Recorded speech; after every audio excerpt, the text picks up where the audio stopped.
So hello everyone, আমি সহেলি। আজকে তোমাদেরকে দেখাবো ব্লাউজ বা চুড়িদারের দড়ি খুব সহজ পদ্ধতিতে কীভাবে তৈরি করা যায়। তো দেখো, আমি কিছু ওড়ে পট্টি নিয়ে নিয়েছি, একটার সঙ্গে অপরটা আমি জয়েন্ট করে নিচ্ছি। এল প্যাটার্ন করে একটার সঙ্গে অপরটা আমি জয়েন্ট করে নিচ্ছি। জয়েন্ট করে নিয়ে দড়িটাকে বড় করে বাড়িয়ে নিচ্ছি। কোনভাবে সেলাই করে নিতে হবে, সোজা করে সেলাই করলে কী হবে, দড়িটা উল্টাতে সমস্যা হবে। তো দড়িটা পুরোটা আমি বাড়িয়ে নিয়েছি। তারপরে সোজা দিকে আমাকে দু পাট করে মুড়ে নিয়ে তারপরে আমার সেলাই মারতে হবে।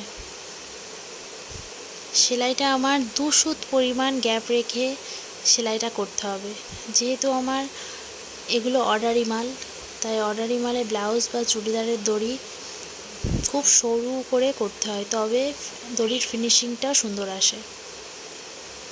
তো দেখো, আমি সেলাইটা এখানে কমপ্লিট করে নিয়েছি। তারপরে দড়িটাকে আমি টেনে টেনে সেলাইগুলোকে ফাটিয়ে নিচ্ছি।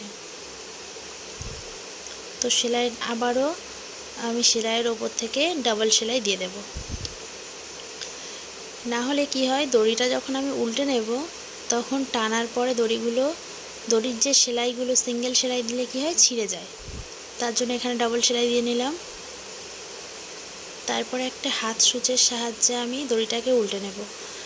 হাত সূচে আমি 4 পাট সুতো নিয়ে হাত সূচে ভরে নিয়েছি, দিয়ে একটা গিট দিয়ে নিলাম। মুখের কাছে দড়িটার মুখের দিকে আমার হালকা করে ছিটে নিতে হবে।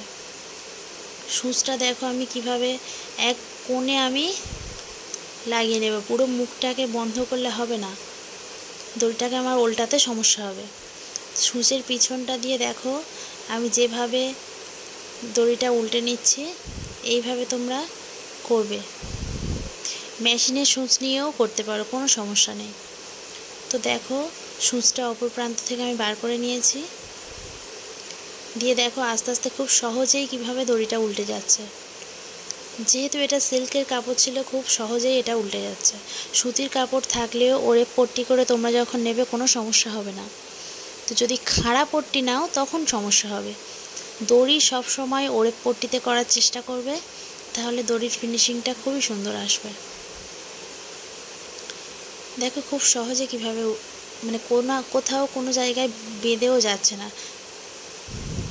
এইভাবে খুব সহজ পদ্ধতিতে দেখো দড়িটা করে নিলাম।